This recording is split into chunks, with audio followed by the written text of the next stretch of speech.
The National Hurricane Center literally just now officially changed the pressure for Hurricane Harvey. We were seeing it at 967 millibars. It is now 958. What that means, as the pressure continues to drop, the storm is continuing to gain strength. So not out of the question today we could be dealing with a major hurricane. Right now, the National Hurricane Center forecasting a major hurricane at Category 3 before making landfall. Again, not out of the question we could be dealing with a Cat 4. That's plus or minus here. So extreme force, hurricane force conditions all across portions from Corpus Christi into Matagorda County. Here locally, this is what I want to prepare you for. It's a widespread, life-threatening flash flood event. I'm saying that, and you're going to continue to hear that over and over because you need to make the preparations today to stay put through the weekend and Monday, Tuesday, Wednesday of next week. Let me show you why. We're dealing with a Cat 3 hurricane when it makes landfall.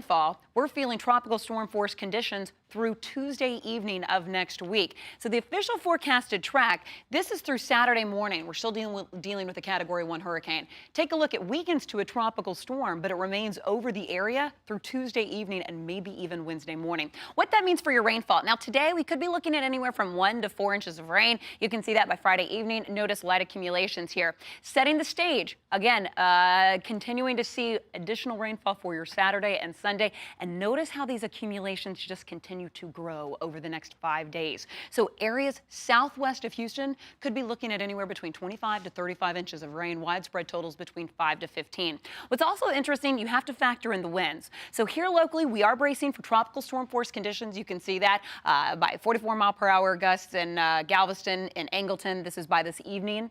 Saturday, we're still looking at the center of circulation that's near Corpus Christi, and you can even see that along with the winds that they're expecting as well. Here locally, we could be talking about sustained winds anywhere from 20 to 34 miles per hour. And this, again, is just a forecast, but all to be said, we're still going to be dealing with gusty conditions here locally. But really, the hurricane force conditions will be across portions of near Corpus Christi.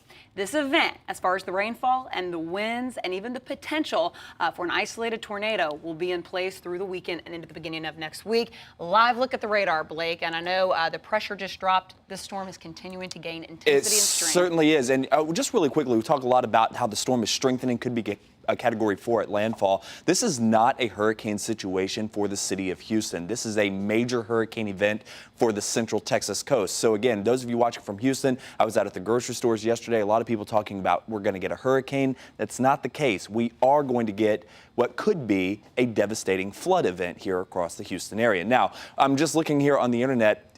If what I'm seeing is correct, the pressure now down to 950 millibars, well into the Category 3 range. So we'll hopefully get an update from the National Hurricane Center coming up momentarily. If you're waking up this morning, you're getting ready to head to work, the first feeder bands now beginning to work their way into the south side of Houston. So this is going to stretch from Pearland, northern Brazoria County, down through Brazoria State Park, getting down towards Bowling, Bay City, all the way down towards Palacios, and this continues to feed on in. So those of you going to take the Beltway this morning in for some very heavy rain. The good news is these showers are moving fairly quickly. So again, quick downpour, 1 to 2 inches of rain, not out of the question. Galveston, you're dry for now, but you can see that squall line pushing right on through there, getting ready to cross Highway 60. So the hurricane hunters once again in the storm, now finding 950 millibars. There you go right there. Certainly rapidly intensifying. The winds have not caught up yet, so the pressure falls and then the winds begin to catch up a little later on. So we'll see what happens here heading into the 8 o'clock advisory. The last 5 major hurricanes to hit the state of Texas, Brett was the last one in 1999, but this hurricane could be the strongest to hit the state of Texas since Celia back in 1970 when it made landfall in South Texas with 125-mile-an-hour winds. There's a look at all the hurricanes. Those are the major hurricanes, and there's Celia right there, right through Corpus Christi. So your 7-day outlook, 100% chance of rain Saturday, Sunday, Monday, Tuesday, finally, hopefully, tapering off by Wednesday. Darby, we have a long ways to go.